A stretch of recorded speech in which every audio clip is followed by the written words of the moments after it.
Olá a todos, estamos aqui novamente falando um pouquinho do Livro dos Espíritos, né? E continuando o nosso estudo, vamos lá e vamos começar um novo pedaço aqui do nosso estudo, falando sobre os atributos da divindade, a partir da pergunta 10, né, feita do Livro dos Espíritos. Pergunta 10. Pode o homem compreender a natureza íntima de Deus? Não. Falta-lhe para isso o sentido. Olha, gente, o que quer dizer isso, o sentido? Falta para a gente algum sentido. Nós temos aí todos os sentidos, né?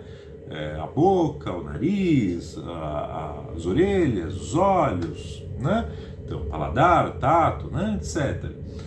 Falta um sentido para a gente, né? Tal como esses que nós temos, falta um sentido para que a gente possa entender Deus. Nós somos tão pequenos, que ainda não temos. Então você imagina lá um animalzinho que não enxerga. Ele não sabe o que é ver, né?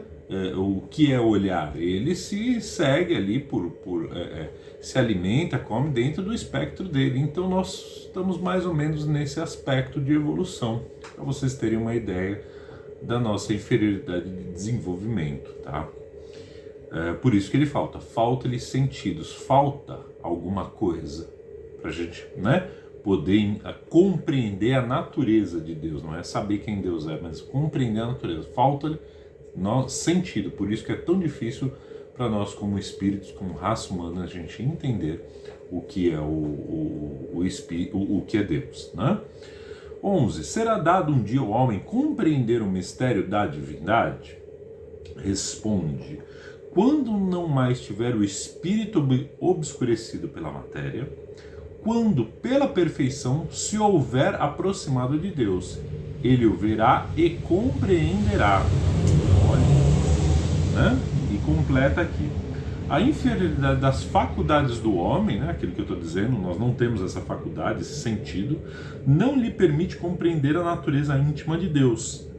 Na infância da humanidade, o homem o confunde muitas vezes com a criatura, cujas imperfeições lhe atribui. Mas, à medida que nele se desenvolve o senso moral, seu pensamento penetra melhor no âmago das coisas. Então, faz ideia mais justa da divindade e, ainda que sempre incompleta, mas conforme a sã razão. Ou seja, falta sentido para a gente, mas o desenvolvimento moral nosso vai nos permitindo entender, começar a entender a divindade, mas não, né? Podemos ver, tal como a pergunta 11 fala: quando tivermos aproximado de Deus, nós o veremos e compreenderemos, quando tivermos desenvolvido, coisa que nós, no atual orbe e situação que estamos, não podemos compreender nem o ver.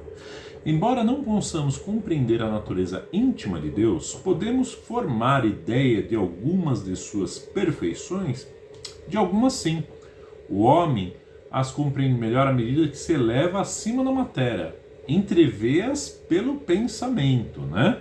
Então, quando você desprende da matéria e vê, né, pelo lado do pensamento, do que pode ser, do que a gente começa a compreender a natureza íntima de Deus, começa a compreender o que, né, tentar entender um pouquinho melhor o que é Deus, tá? Então, aqui ele não deu mais explicações sobre isso, é isso que nós temos nessa pergunta. Até gostaria de um desenvolvimento maior também para poder falar. 13. Quando dizemos que Deus é eterno, infinito, imutável, imaterial, único, onipotente, soberanamente justo e bom, temos ideia completa de seus atributos?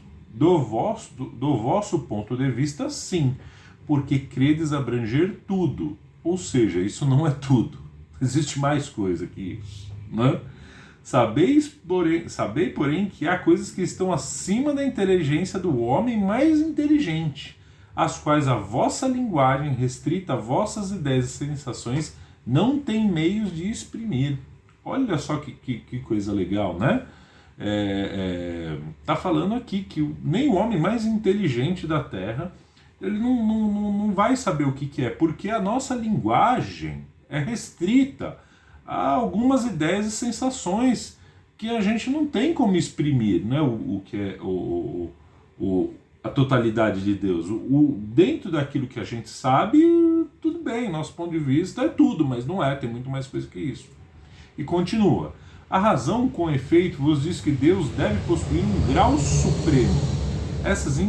Essas perfeições, porquanto, se ele faltasse ou não fosse infinita, já ele não seria superior a tudo, não seria, por conseguinte, Deus.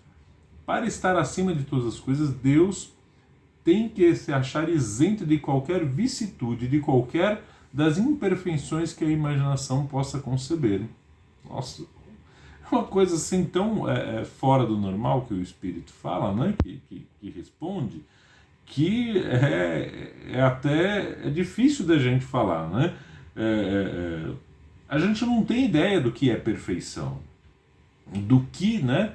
A gente tenta exprimir perfeição dentro do que a gente imagina, mas perfeição é muito mais do que aquilo que nós imaginamos, daquilo que nós temos como pensamento, entendeu? Então, quando a gente pensa em alguma coisa do eterno, a gente já está sublimando, né? Já está colocando limites, e isso não é Deus, não é coisa muito maior.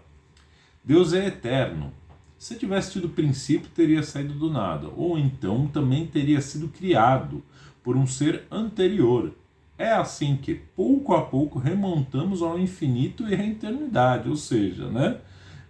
Da onde veio o mundo, né? Então veio de alguém, de alguma coisa. Essa alguma coisa é Deus, né? E ninguém criou Deus. Deus é eterno. A gente não tem como entender isso, né?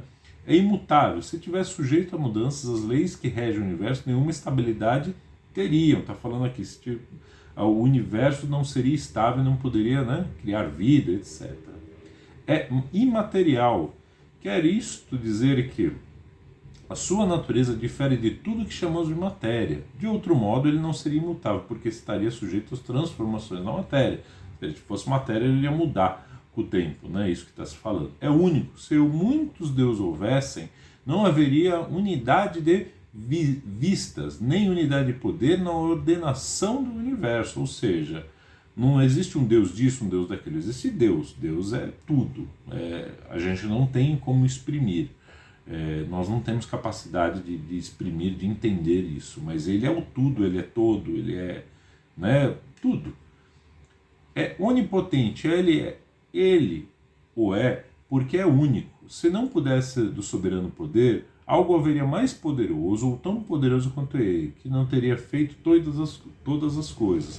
As que não houvesse feito seriam obra de outro Deus. Está falando que ele é único e que ele é soberano de tudo e fez todas as coisas, e que não há ninguém tão poderoso quanto ele, que poderia ter feito outras coisas ou como ele.